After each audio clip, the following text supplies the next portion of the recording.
कपड्याचा बाजार भरतोय तसं बार्शी रोडकडे लॉजचा बाजार भरलाय। अक्षरशः 200-400 रुपयासाठी आपल्या आया बहिणीचे लचके तोडले जातात, बलात्कार होतात। ते भडवे 500-400 रुपये घेऊन या लांड्यांना रूम देतात आणि हे लांडे आपल्या आया बहिणींना येऊन इथं सगळ्यांना सत्यानाश करतात। मी म्हणतो की तुम्ही लॉजवाले जर या लांड्यांना रूम नाही दिलं तर 50% लवजात इथं संपणार आहे आणि 50% बलात्कार इथं संपणार आहेत। कारण की आतापर्यंत तुम्ही कितीही बलात्कारचे केसेस काढा किंवा इतर केसेस काढा, सगळे केसेस लॉजवर झालेले आहेत। म्हणजे लॉज हे इथं उगम स्थान आहे आणि हे जे आहेत हे सगळे हिंदू आहेत, पण हे बाटलेले हिंदू आहेत, हे भडवे हिंदू आहेत। यांना जरा सुद्धा नाही पैशासाठी हे आपल्या आई बहिणीला विकतील। मी तर सो सांगतो त्या या लॉजवाल्याला काढून काढून चोपडून बनवलं पाहिजे।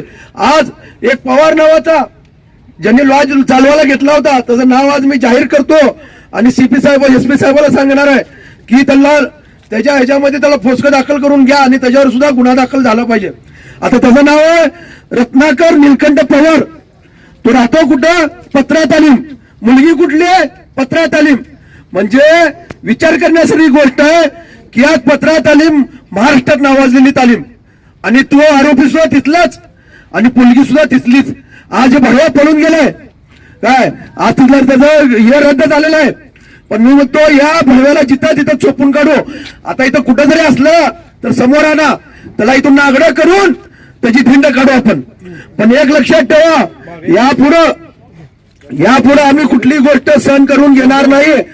आता फक्त शर्ट उतरलेले आहेत, आता त्यांना चापट मारले, शर्ट उतरवलेत, आता त्यांना नागडं केल्याशिवाय आम्ही का बसणार नाही।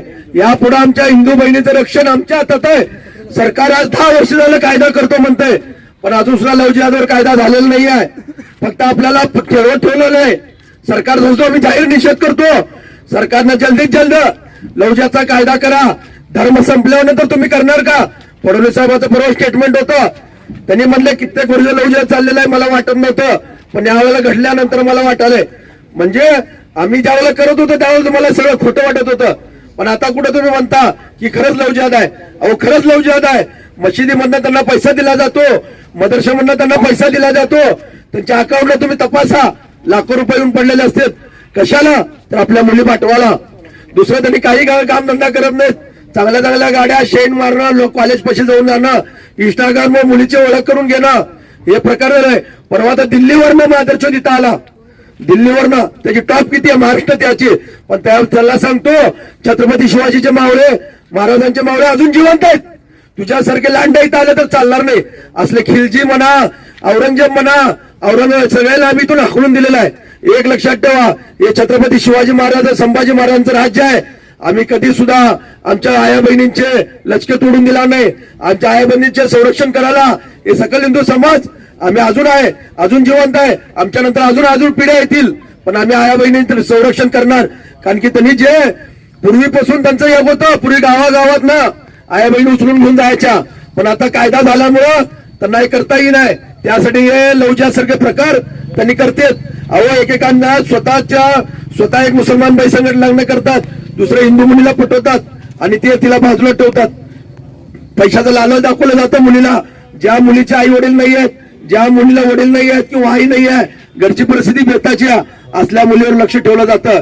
गल्ली गल्लीत जातात, ते सगळे हिरून घेतात, मग हे सगळ्या लव जिहादला बळी पाडतात आणि आपला धर्म नाचवतात।